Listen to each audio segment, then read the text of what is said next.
میں بیت المال کا کپڑا تقسیم کیا گیا. کپڑا اتنا تھا اس سے طویل القامت شخص کا کرتا نہیں بن سکتا تھا اور حضرت عمر فاروق رضی اللہ تعالیٰ عنہ دراز قد تھے.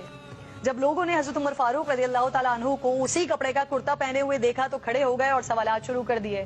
ایسے میں آپ کے صاحبزادے آگے بڑھے اور وضاحت دی کہ میں نے اپنے حصے کا کپڑا اپنے والد کو دیا ہے تو ان کا کرتا بنا ہے.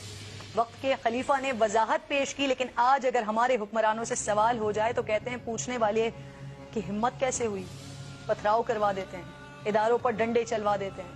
حضرت عمر فاروق رضی اللہ تعالیٰ عنہ سیاست، امامت، فوجی قیادت کے ہی ماہر نہیں تھے، بلکہ اللہ تعالیٰ نے آپ کے سینے کو نور سے بھر دیا تھا.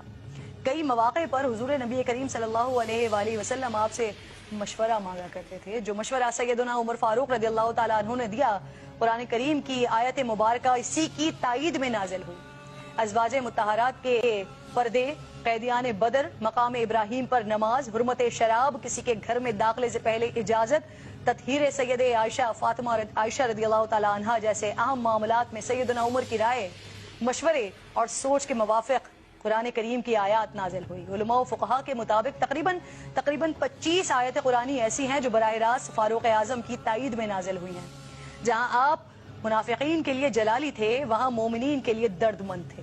جس سال عرب میں قحط پڑا تو آپ نے قسم کھائی کہ گوشت یا کوئی اور لذیذ چیز نہیں کھائیں گے، یہاں تک کہ قحط ختم ہو گیا اور پھر خوشحالی آ گئی. لیکن آپ نے پھر بھی یہ چیزیں صرف یہ سوچ کر نہیں کھائیں کہ کہیں ایسا نہ ہو کہ میں تو کھاؤں اور میری رعایا میں سے کسی کو یہ نصیب نہ ہو. واللہ کاش کے نام عمر استعمال کر کے حکمرانی کا تاج حاصل کرنے کے خواہش مند ان کی زندگی کے صرف ایک پہلو پر بھی عمل کر لیں، نظام تبدیل ہو جائے.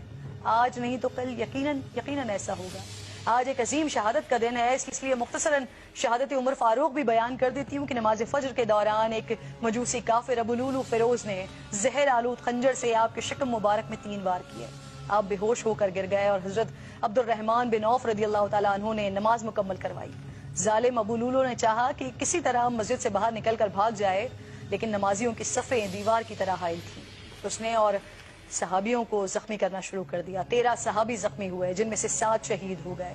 اتنے میں نماز ختم ہو گئی اور ابو لولو پکڑا گیا.